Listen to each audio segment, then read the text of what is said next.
મારી સાથે અમારા રમેશભાઈ મહેતા મારા મિત્ર, અમે સાથે અહીંયા બહુ જુનાડીસામાં કામ કર્યું છે. આ ગામ જુનાડીસા સિદ્ધ માતાના મંદિરથી પ્રખ્યાત છે. સિદ્ધ માતાનું મંદિર લગભગ 1200 વર્ષ જૂનું મંદિર છે. હા, સરસ. હું રમેશ મહેતા. આમ રમેશ મહેતા નામ આવે એટલે સ્વાભાવિક બધા લોકો થાય કે આ મહુવાવાળા છે કે શું, પણ મહુવાવાળા તો જતા રહ્યા. પણ મારું જન્મભૂમિ મહેસાણા જિલ્લાનું ટુંડાવ ગામનું કર્મભૂમિ આખી જિંદગી જુનાડીસામાં મારી જતી રહી. હવે આ તો મારી કર્મભૂમિ નહીં પણ મારી આત્મીય ભૂમિ બની ગઈ. માણહે ફેર એક પાસે બેઠેલો પોસાય નહીં ને એક 100 ગૌ એ સાંભળે, એક લાખો દેતો મળે નહીં ને એક તોબિયા ના તે. કારણ કે માણસને મળવો મુસીબત છે. કારણ કે કીડીને મળે છે, મકોડો મળે છે, અડખા છે, પણ માણસને જોવો અને મોઢું ફેરવી નાખે છે. સાહેબ, એ આપણી માણસાઈ ઉપર એક કાળું કલંક છે. આ બધી વિશેષતાઓથી ભરપૂર આ ગામ છે. એની કોતરો જુઓ, એની નદી જુઓ, એના મંદિર જુઓ, એના મસ્જિદ જુઓ, આ બાજુ સતરા શહીદ દરગાહ જુઓ, તો તમને એમ લાગે કે ખરેખર આ કંઈક આ ભૂમિમાં કંઈક પડેલું છે. હું સાહેબ 69માં આવ્યો ચંદુભાઈ સાહેબ, ત્યારે નદીથી પાણી લાવવું પડતું. નદીના કોતરો અમે જતા અને પાણી લાવતા.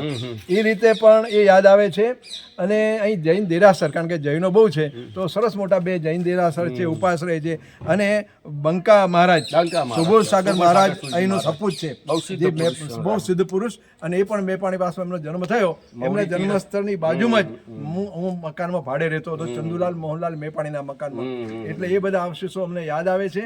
એટલે આજે મને થયું કે ચલો અમારા એક તત્વજ્ઞ ઇતિહાસવિદ રમેશભાઈ મહેતા સાહેબને આપણે મળીએ અને આ ગામ વિશે થોડું જાણીએ. અમે હકીકતમાં હું તો એટલું સમજુ કે જ્યાં આપણે રહીએ, જે ભૂમિમાં સૂતા હોઈએ, જે ભૂમિનું ઋણ આપણું હોય, એના ઋણી રહેવું.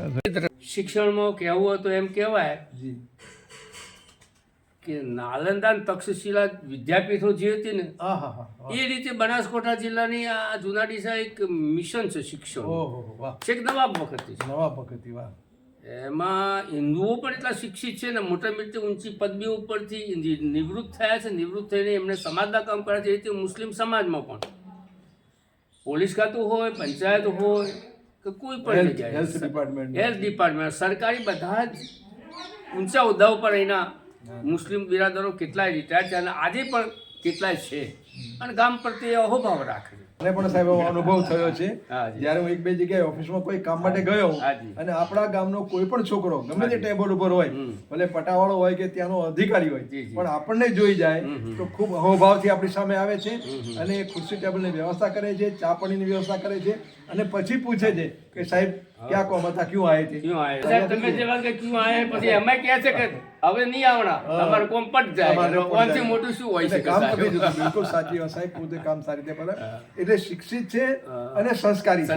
એટલે આ 2 વાત કનુભાઈ આચાર્ય આપણે ઘણીવાર કહેતા હોય છે કે તમે સફળ થાઓ જીવનમાં, એ જુદું છે, અને જીવનને સાર્થક કરો એ જુદું છે.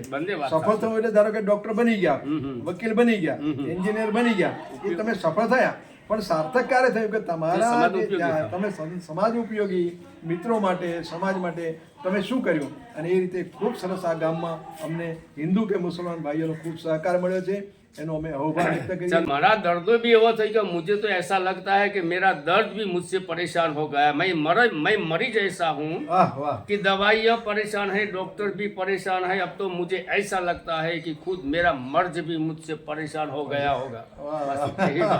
અભિનંદન સાહેબ, તમારી આ જિંદાદિલી બરકરાર રહે. બાકીના વર્ષો ખૂબ તંદુરસ્તી સાથે વિતાવો એ ભગવાનને પ્રાર્થના કરીએ, સિદ્ધાંભાઈ કે માતાને પ્રાર્થના કરીએ.